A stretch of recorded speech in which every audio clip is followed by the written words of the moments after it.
Pitchology. This is my favorite subject to teach. I did make up this word, but it seems to resonate with a lot of people on how we pitch, how are we persuasive speakers. So, couple of things. Okay, so speaking in general, public speaking is the #1 fear in the United States. The #1 fear. What do you think the #2 fear is? Spiders. Spiders? Heights? So actually it's death is the #2. So what this says is most people are more afraid of speaking in front of others than they are to die. Kind of book off, right? So we're going to talk a little bit about that, overcoming our what we call communication apprehension. But what we also know about our communication skills is they're #1 predictor of success. So ideas are a dime a dozen, and if you can't sell them very well, then you're kind of a sitting duck, more or less. People aren't going to listen to you as much. We also know, many of you are students here, sitting here, you're going to go on, you're going to leave the 40 acres, and the idea is that you're going to get one of those job things, right? Well, research tells us this is the #1 skill that you're looking for. So no matter the reason you're here today, I hope you're going to learn a little something about communication skills and pitching persuasively. So little bit about me, but it's not about me, it's about you. I've been teaching this stuff for a really long time, been on campus since 2010, getting my master's and PhD, and my entire dissertation was about how entrepreneurs can raise more money via storytelling. I specifically looked at this during crowdfunding campaigns. How many of you have donated to a crowdfunding campaign before? Okay, a couple of you. All right. Well, there's a reason you donated. There's a reason, probably a complete stranger, that you gave money to. And you were excited by the idea of what they were doing. And so we want to find a way, if you're interested in starting your own business and pitching your ideas, you can apply the same type of principles. So what do VCs and angels care about? So for those of you that don't know what a VC is, it's a venture capitalist. Angels, typically they have really deep pockets, and they like to invest in really exciting ideas. So what we find is it's the strength of the opportunity that they're really interested in. What does that mean? Strength of the opportunity? How viable it is? Size of the market? Do they want a little market or do they want a big market?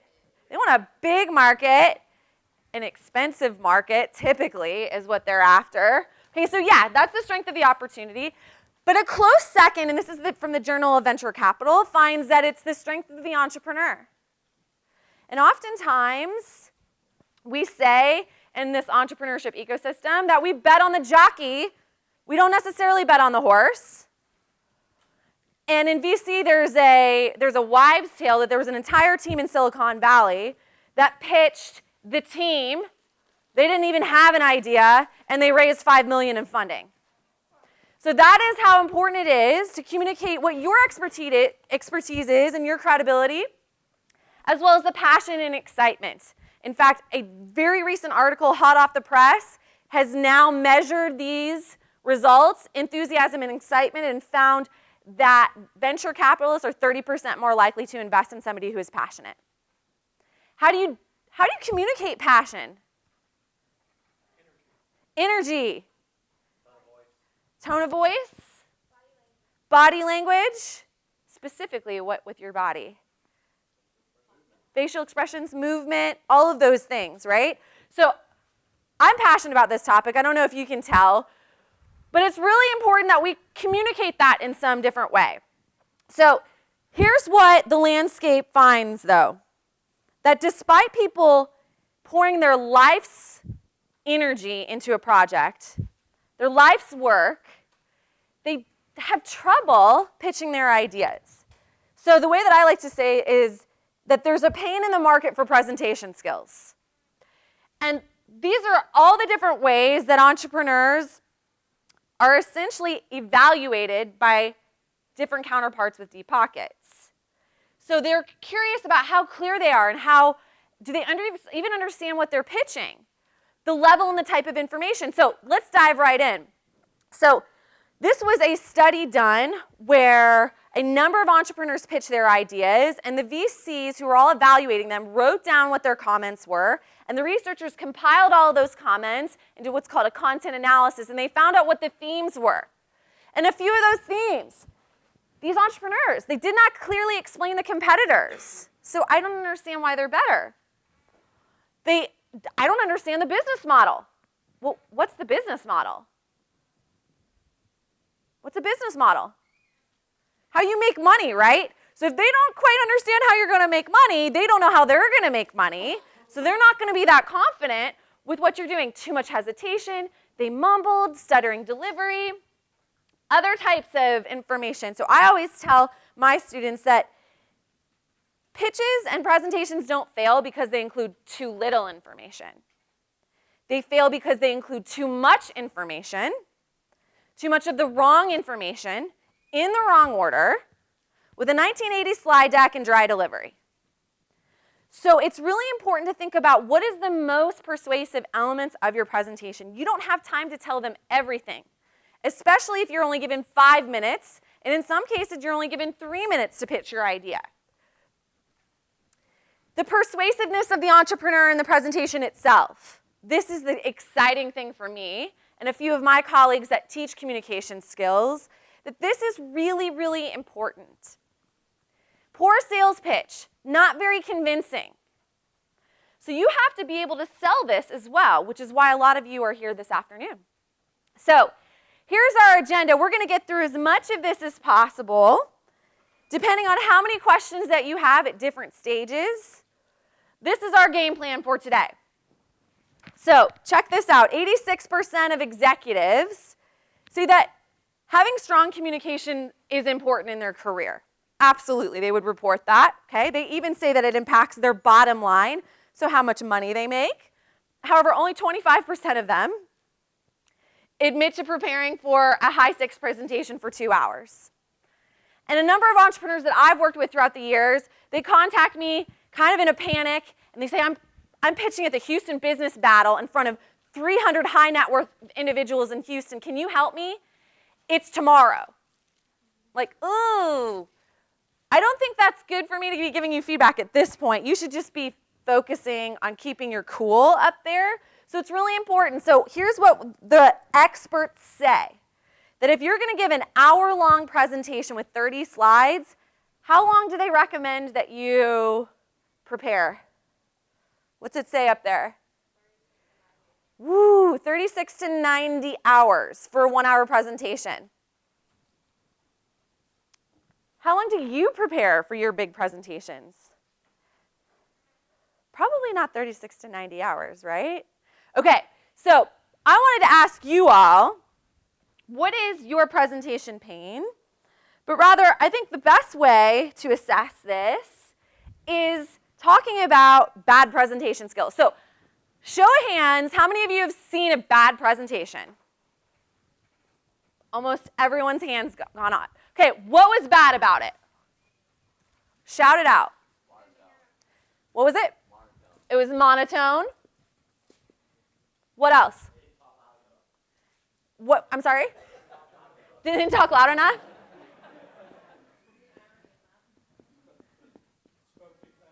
Spoke too fast. What do you mean by that?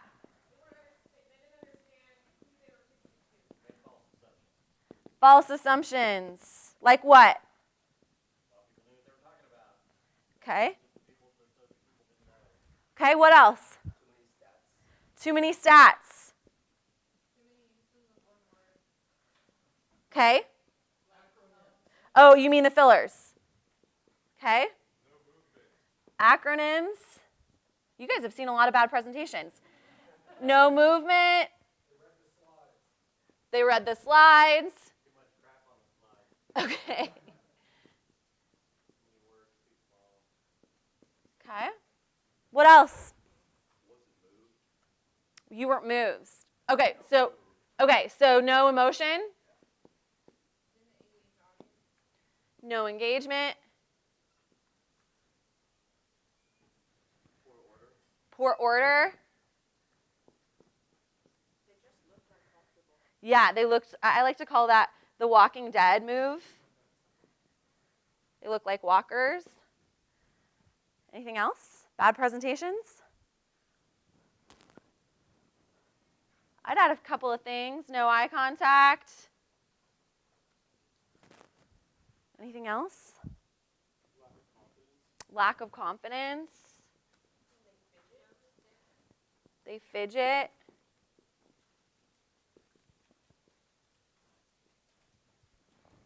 How about going over time? Yeah? Anything else? Last call. Bad presentation stuff. Okay. Now, how many of you, let's be honest with ourselves, how many of you are guilty of one of these things or a lot of these things? Huh. But you know they're bad. So why are you doing them? Whole nother animal when you're up there. What else? No preparation. Interesting. Okay. Any other reasons?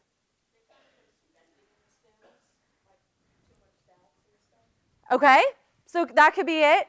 So you're guilty of this in some cases, but you're still doing it. That's interesting. So let me see a show of hands. How many of you have been guilty of some of these things, and someone comes up to you after your presentation and they go, hey, great job. Anybody? Like, you did a really great job. Like, great presentation. Good job. Uh-oh. Why do you think that matters? Why do you think I bring that up? Yeah, so now what happens is you've presented and someone says, hey, you did a really great job, even though, like, you were down here. So you're like, well, why do I need to jump any higher when everybody says I'm doing a good job? So that's part of the problem when it comes to presentations in general, is we're not honest with ourselves, and we don't really feel like we need to do anything better because no one's going to give us that tough feedback. But guess who gives tough feedback about bad presentation skills? I do. That's certainly true. One of my other colleagues sitting in the back is not going to pat you on the back just for standing up there. But VCs and angels, they're not going to give you that pass when you're presenting your ideas. So you want to avoid doing this as much as possible. Okay, so when it comes to what I call my sticky presentation formula, we talk about three things. We love the number 3 in communication. So we talk about story, we talk about style, and we talk about slides. And all of these things together create a really memorable presentation. You can't just do one of them. You can't just rely on a really cool slide deck. Because some of you have probably seen people design really cool slide decks, but then they're not prepared pitching it. They're not really engaged. So all of these things are really, really important when it comes together. And my dissertation and my research focuses on this storytelling piece. Because when we have too many stats and there's no emotion, there's really no reason, there's no heartbeat of the presentation, and people don't really understand why they should vote for you, why they should invest in you, why they should support your project. So this is one of my favorite clips from a show called Parks and Recreation. I want to just listen to a little bit of it. So, question, I want you to turn to your neighbor. We'll make this interactive because we know engagement's really key in presentations, right? And my philosophy in teaching, if you're not laughing, you're not learning. So, turn to your neighbor. Was this persuasive, this pitch? Why or why not? Have a 30-second chat about it. What y'all say? Is this persuasive or not persuasive? And you have to give me a justification as to why. Not persuasive.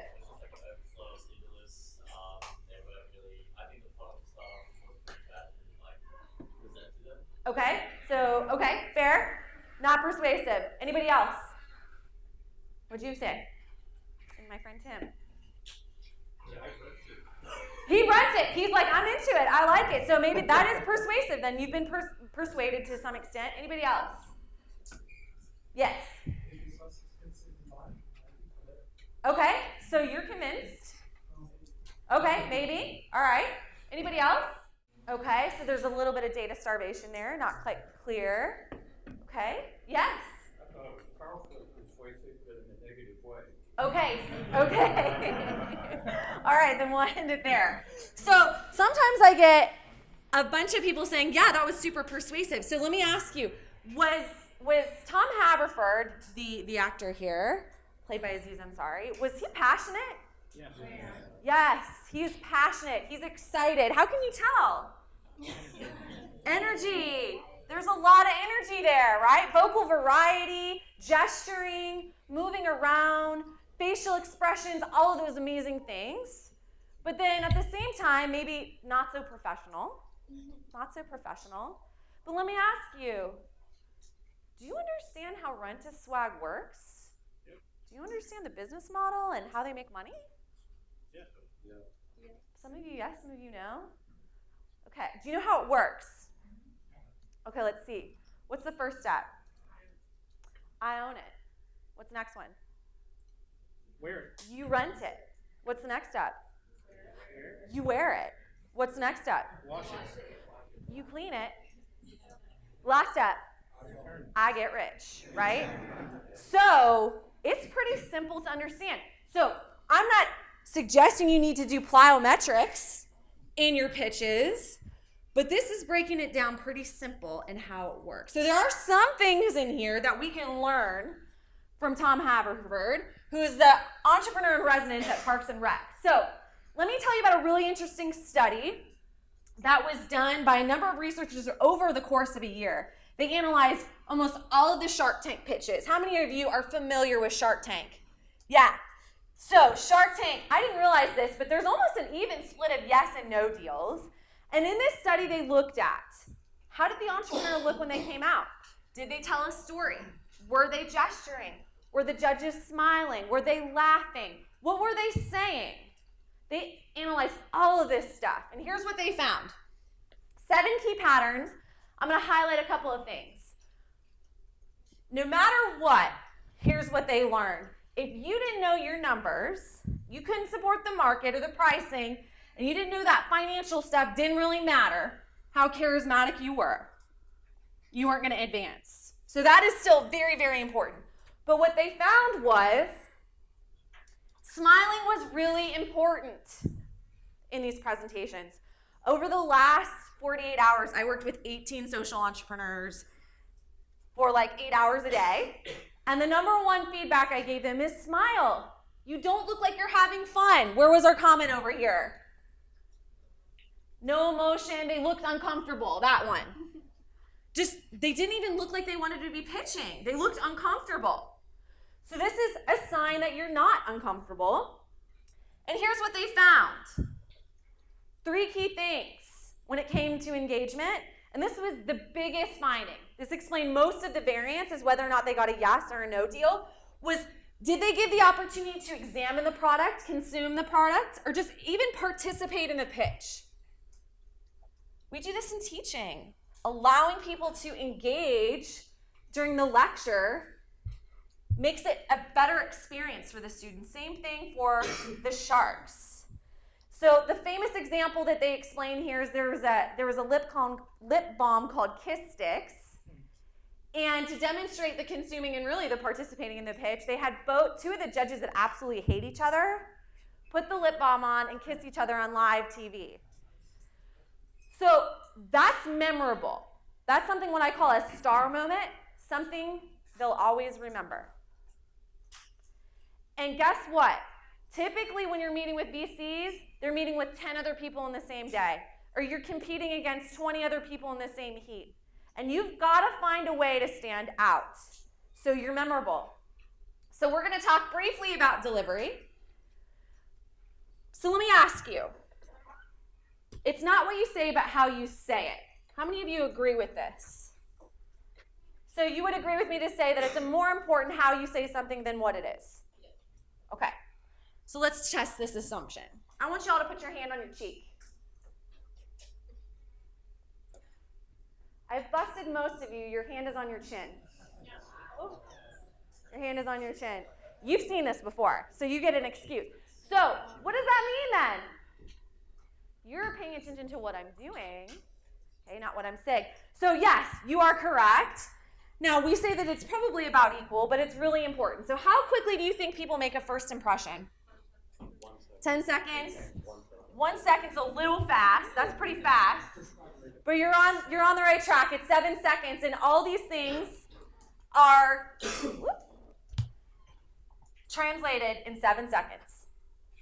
So before I even started my talk today, you were sizing me up. Either I had no chance, or you're like, oh wait, I'm willing to give this woman a chance. She looks cool, she's breaking the rules, she's wearing tennis shoes today with a blazer. Maybe that's kind of cool, that's edgy. Okay, so all those things. So the reality is before you even give your pitch, how are you interacting with people? When you walk in the room, I always tell my students, when you walk through a door frame, you better be smiling. Be approachable, be likable. So we could spend an entire semester talking about body language. In fact, I've taught a class that lasts an entire 15 weeks on body language. The number one thing I'm going to tell you is eye contact is so important.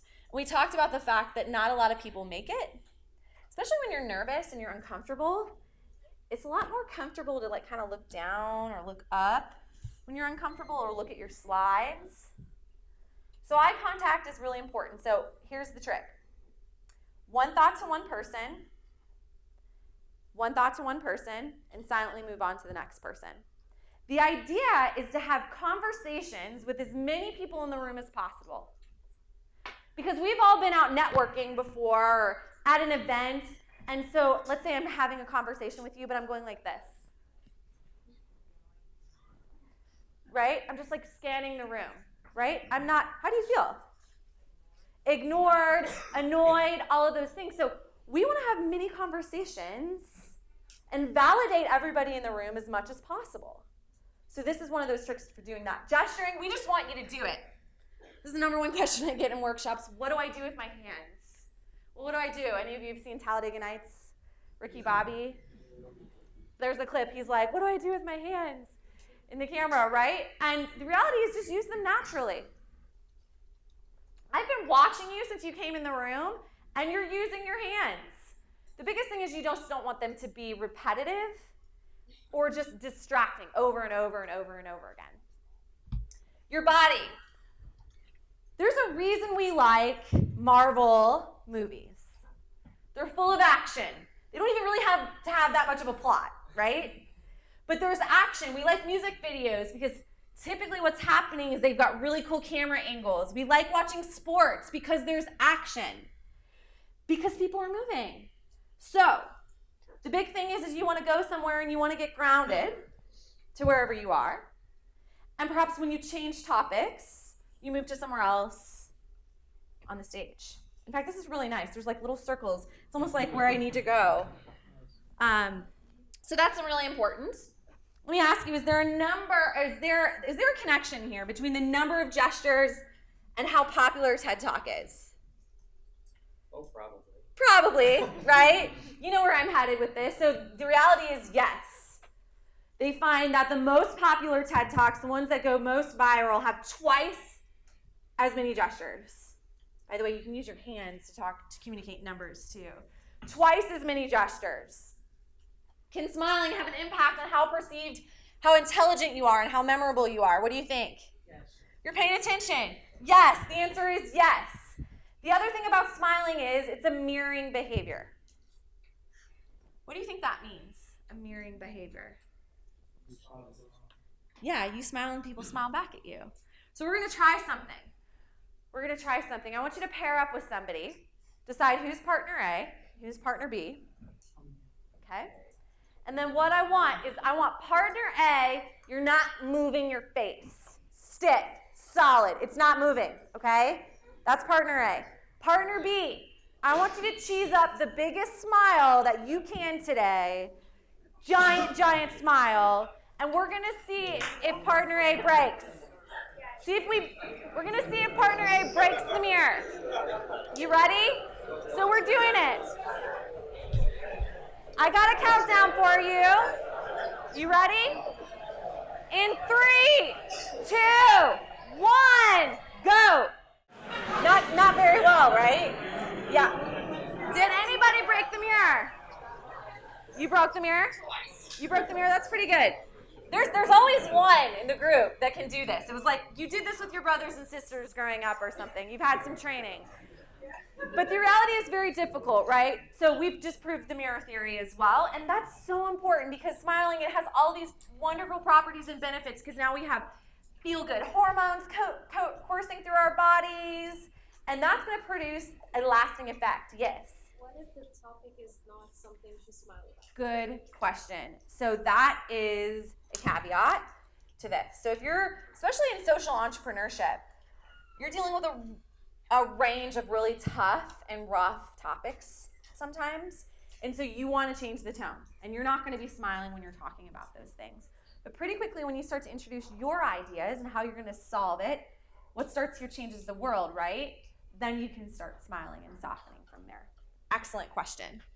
So these are my 3 C's. The rule of 3 is super important. 3 C's. Conviction, confidence, and conversational. The biggest piece of feedback on this one is that most people, when they're pitching, they're real serious. They're just super, super serious. And I don't know about you, but I don't like to hang out with super serious people all the time. Okay? I want you to talk to me like a friend, like a professional, but someone that I know can pass the airport test. What's the airport test? Does anybody know what the airport test is? Yeah. Would you want to be seeing someone for like a 6-hour day? Yeah, if we were stranded somewhere in the Midwest, and I can say that because I'm from the Midwest, we're like, what are you going to do for 6 hours? Do you want to hang out with this person? And so you got to pass that airport test, and so you have to be conversational. You still have to be professional, but that doesn't mean that you have to be super serious. One of the ways to achieve this is just to increase your volume. So on a scale, y'all, of 0 to 10, 0 can't hear you at all, to 10 to screaming, I want you all north of medium. That's really important. Because guess what? Your mouth is very close to your ear. So when you think that you're being loud, it's because your ear's right here. But the people in the back can't necessarily hear you. And when you get louder, you get more animated, which reduces the chances of monotone. Of monotone. So you don't tune people out. So what happens when you have a monotone voice? It's the same volume, the same tone, over and over and over and over. Your ear starts to drown it out.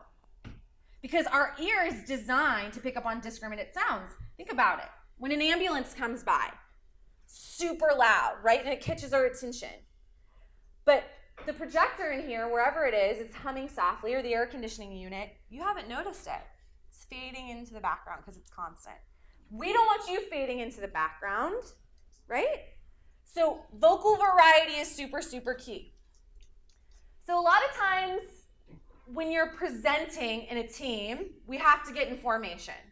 This is very important. So where you stand on the floor is really important. Typically, entrepreneurs, it's just a founder and maybe a co-founder. But whoever's speaking needs to come forward and come close to the judges in some cases. You don't have to. If I hung back here during my entire presentation like this, how would you feel? Not engaged. This is a barrier. This is a barrier. So you want to get out behind the barrier and move accordingly. We're going to skip Phil Davis, and if we have time, we'll come back. This is an amazing clip to analyze strengths and weaknesses of deliveries. The biggest thing I want to tell you is never memorize. Because you can't be your authentic self when you're trying to be perfect. And it just doesn't work. How many of you have seen a presentation where somebody is memorized and it doesn't go very well? Works 50% of the time, every time. It's a really risky strategy, and I would not recommend it. So we're going to talk a little bit about content now. So far we've talked about delivery, the challenges with presenting. We're going to talk about content. So here's what we find. During the course of a traditional lecture, people's attention span is super, super high at the beginning and super, super high at the end. But most people only practice the meat and the potatoes. They don't really take time to plan how they're going to start.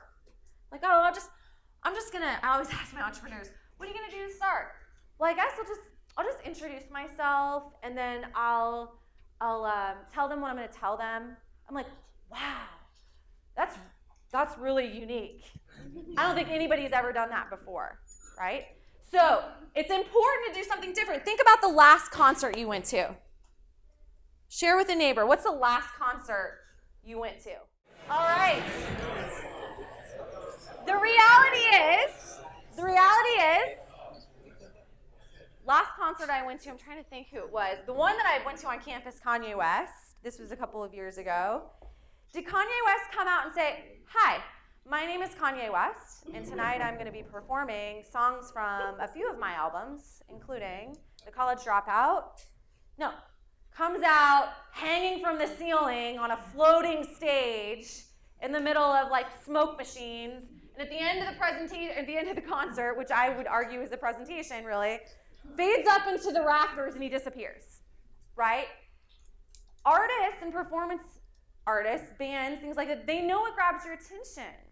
So saying your name is just not nearly important. So we got to do what's called the change-up approach. And we've got to do a bunch of different things over the course of our presentations to keep people engaged. How do we do this? Here's your presentation toolkit. All of these things, we put all these things in this box for you today. We're going to get as many as we can. Produces this effect where I'm grabbing your attention, keeping you engaged. Because I'm going to lose you if I don't. You're hungry, you're tired, you're not caffeinated enough. So, a couple of ways we can do this. Memorable product name is really important. Anybody have any idea what this product is on the right-hand side? Or your left? Ooh, good guess. Are you a science major? No, I just like to work it out. Okay, so you're into supplements. Okay, so yes, it is a supplement. Now, would you go into Amazon and look this up so you can buy it? Maybe just biotin, you'd search biotin. Well, maybe if you knew it was called Sugar Bear Hair, that's a better product name here. Well, one, it rhymes, right? It's really cute, has a lot of amazing branding. But it's so amazing how many entrepreneurs I work with who have a really scientific or technical name for their product. And I'm like, no one's going to remember that. You know, maybe think a little bit differently about how you're going to communicate. And that's one little lesson here. Alliteration and rhyming. We have any English majors in here? Y'all learned this a long time ago, probably in primary education. Okay? All of these things, what is alliteration? Repetition of that similar syllable, right? So all of these brands do this really well. Rhyming, especially when it comes to these logos or these slogans. Bonus points if you can shout out one of these slogans. The quicker picker upper, yes, 1 for 1. Oh, we even have a singer in the group. Okay, that's 2 for 2. Best part of waking up is Folgers in your cup. That's 3 for 3. Thank heaven for 7-Eleven. That's 4 for 4. We're crowdsourcing here. We got that one. Once you pop, you can't stop. 5 for 5. Round of applause. You got it all. So what can you do in your pitch? Doesn't have to be the name of the product or your company, but can you do alliteration and rhyming throughout? Can you repeat certain phrases? This is essentially your format. Delivering a story, posing a problem, and then offering your solution. This is Aristotle, the greatest of all time, the original GOAT, if you will, the father of persuasion, the founder of persuasion. If you understand that you need to have ethos, pathos, and logos in your pitches, you're off to a good start. Ethos is what? An appeal to credibility, ethics, your expertise. Good. Logos is what? Logic. So stats, numbers, dollars, cents. Pathos? Emotion, passion, and appeal to empathy. So I usually ask people, like, which one of these is most important? I feel like y'all are really smart, and you're just going to say, well, it depends. Well, the reality is it's everything. You need to hit up ethos, pathos, logos as much as you possibly can throughout the entire pitch. Here's the general flow of a pitch. Very colorful. The order does matter here, especially in the first third or the first quarter of these slides. You've got to start with the problem. Everyone's really excited to tell you about your solution, but you have to tell me the problem first. Size of the problem, how expensive the problem is, how hurtful, how painful. And then you can introduce your solution and how it works. And all this businessy stuff comes after. But that's the flow. If you've been at it a little while, you've got a business and you've got some traction, what's on the right-hand side is more persuasive. Obviously, right? If you're telling me, oh, month over month, I have 15% more users visiting my website. Boom, all of a sudden my ear picks up a little bit more of what you're about to say, because it's not just an idea. So for those of you who are just starting, you'll be on the left-hand side of this screen. If you've been at it a little while, you're going to start to include some of these other elements. We're going to skip this one for now. Tell them what you're going to tell them, and tell them what you told them. How many of you have heard this before? This is so important, because what happens during the course, especially of a 20-minute pitch, if you get that time with someone who's willing to listen and perhaps invest in you, is their memory is not that sharp. Sometimes we're fatigued for whatever reasons. There's external feedback. People are checking their email. And so you have to tell them what you just told them and where you're going. So these summaries, internal summaries and internal previews, are really important. It's like taking a survey without a progress bar. Maybe you've taken a survey without a progress bar. You're like, okay, I'm going to go on to the next page. Oh my gosh, there's like 5 more scales. Okay, fine, I'll do more. And then you'll do one more page of questions. And then you see another page, and you're like, exit browser. I'm like, I'm not doing it anymore, right? So that provides progress, letting them know where we're at. So here are some examples. Let's begin by throwing you a few facts about the history of the sport. So previews are super important. That intro is super important to let people know where you're headed. You're taking them on a journey, and they want to know what they're going to encounter along the way. Here's an internal summary and a preview. Now that you're up to date with the history of baseball, it's time to analyze where baseball is striking out.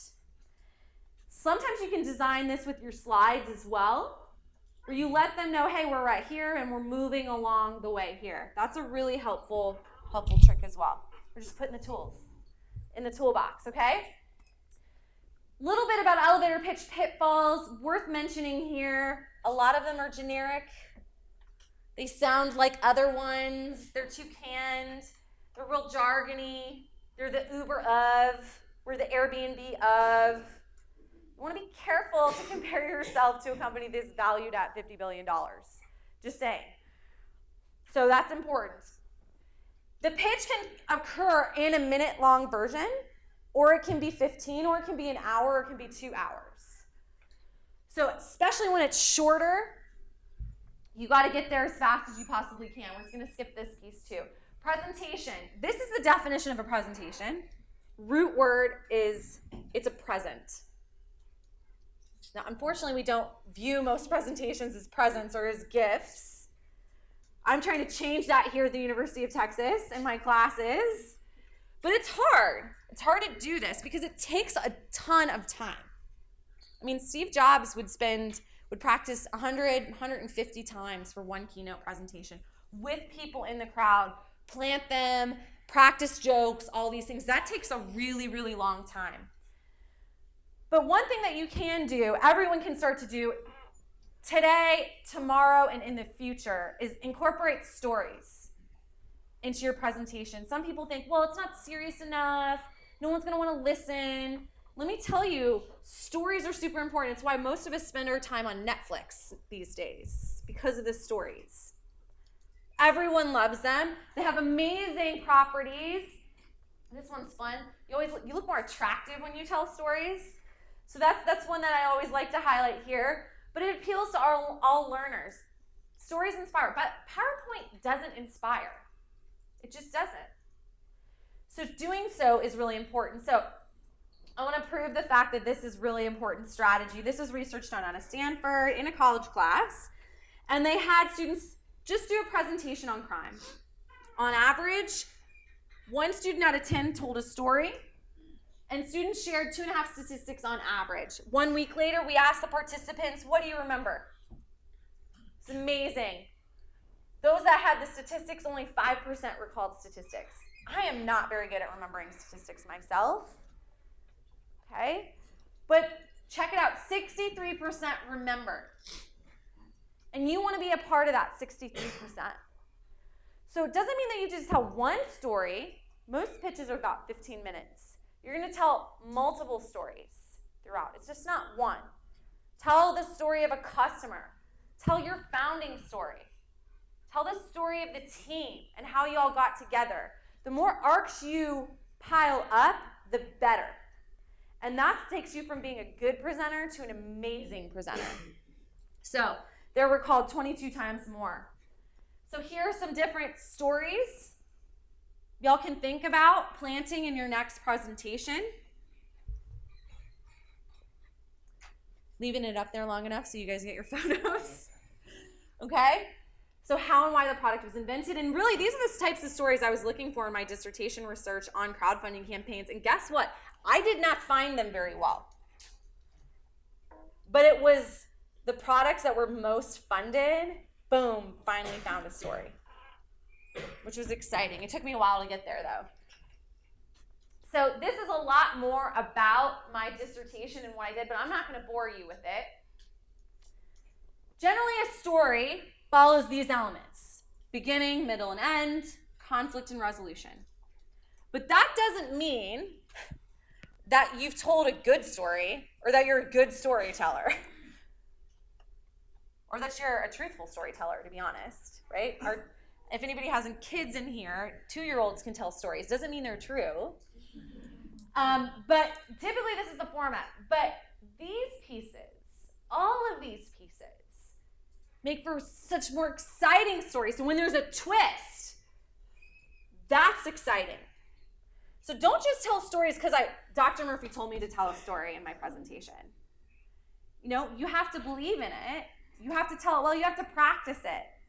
In storytelling, I will tell the same story 5, 10 different ways. And I can tell it in a minute or I can tell it in 10 minutes. And you have to practice that because you can waste somebody's time if you're not rehearsed. So we'll skip over these videos. So when the computer stalls, we do think, pair, share. So turn to your neighbor. What's a story you could tell and in the next presentation you get? We're back. All right. So it's important. I tell people, create a note on your phone and start jotting down stories. Whether you can have them for interviewing, meeting new people, sharing experiences, keep a running tally of these things. Because when it comes time to tell a story in a presentation or in your entrepreneurial journey, you're going to go, oh, I forget. So start capturing these things. It's going to be important. So I want to just talk a little bit about statistics here because they are important. Statistics, we know that ethos, pathos, logos, we have to have some logos. But statistics on their own are not inherently meaningful unless you have some kind of relationship to explain them. So if we were to look at this slide, we would probably summarize together, conclude that this organization is facing a people and productivity problem. You're the SVP of HR, you're a little bit in trouble because not a lot of people understand what's going on.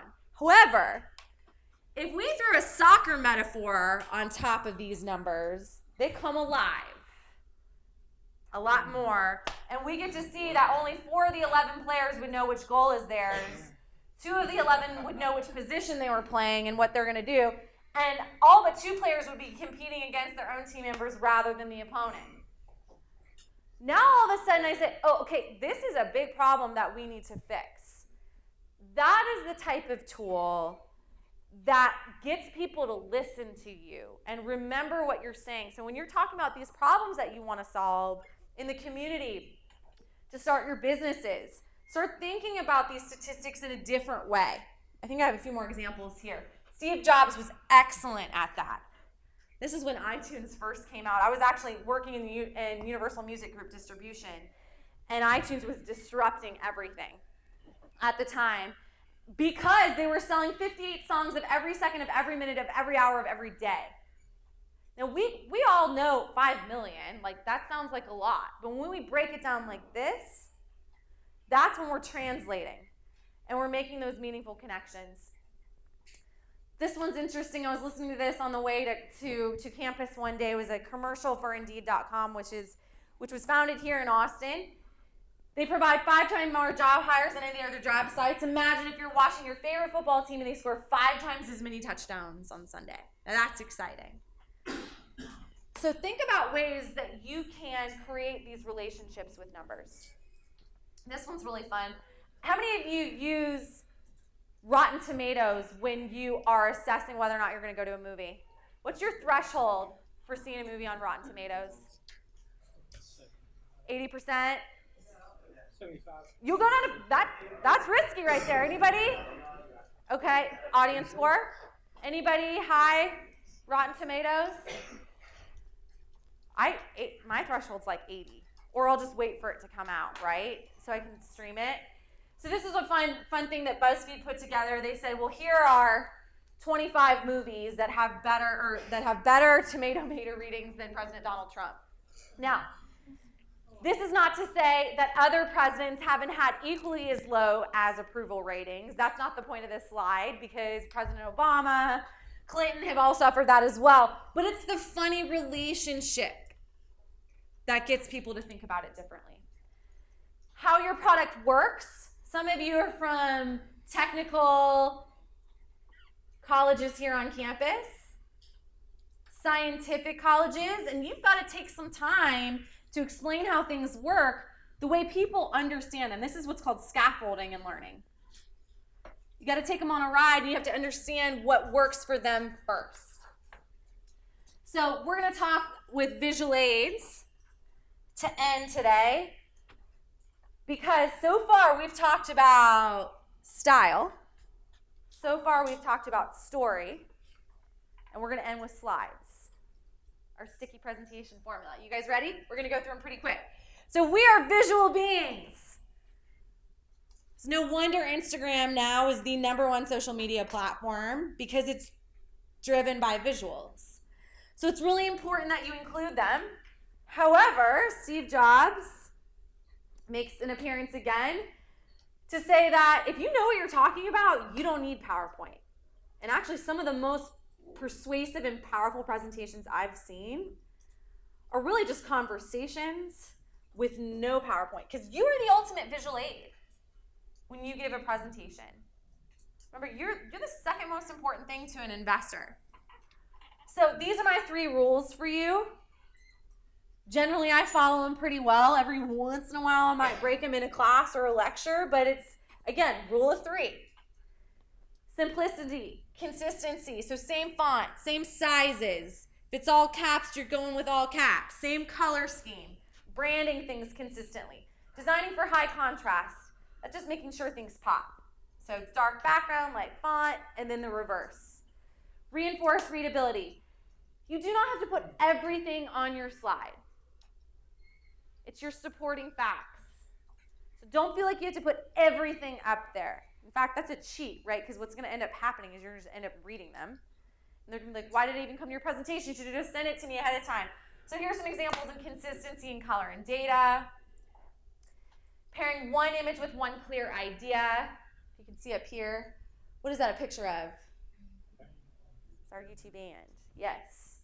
So here's examples of what high contrast looks like. So especially in these types of rooms when you don't know what the bulbs are going to look like in these projectors, this is difficult. And you don't ever want to say, oh, I guess we're going to have to turn the lights down so you can see my slides.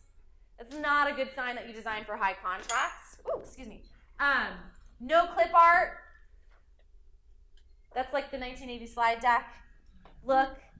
You want Corbel, or this is a smooth font, so these are sans serif fonts here.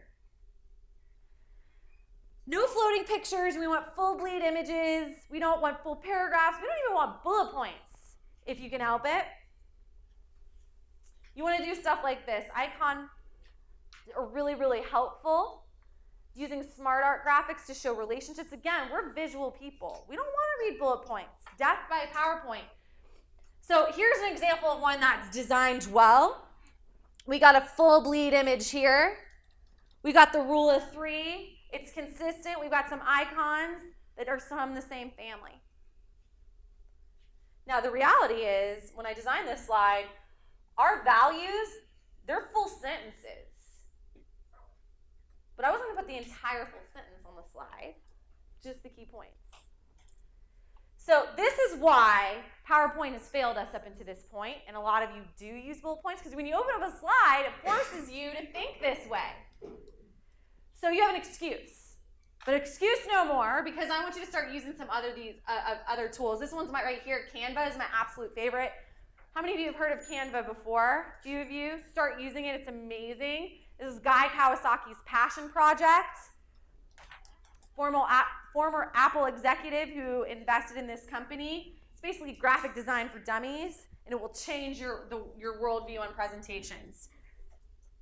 Different ways that you can work with slides. The biggest thing is you want to look and read, turn and speak. So you got to be careful that you're not starting to read from the slide. Content articulation. So let's do a pop quiz. What's wrong here? Way too much stuff on there. How can you tell? We got a floating picture. How about this one? Not consistent. Check at this. This is 3 titles written the same way. What's the most important information? Hard to tell. I don't even need to leave this one up there. Okay? So I want to end on this note. And the fact that when it comes to presenting and the fact that we get anxious and we're nervous, and a lot of times all of these behaviors come from the fact that we're nervous or we're not prepared. But everybody has it. This is a 1978 television appearance of Steve Jobs, first time on TV. He basically almost throws up on screen, really. And the reality is that everybody starts somewhere, and he worked and he worked and he worked at this skill. And I'm confident that you now have some more tools in your toolkit so you can continue to work and refine these skills, because ultimately we want you to have confidence as you move forward, because what starts here changes the world, right? Hook 'em. Thank you so much.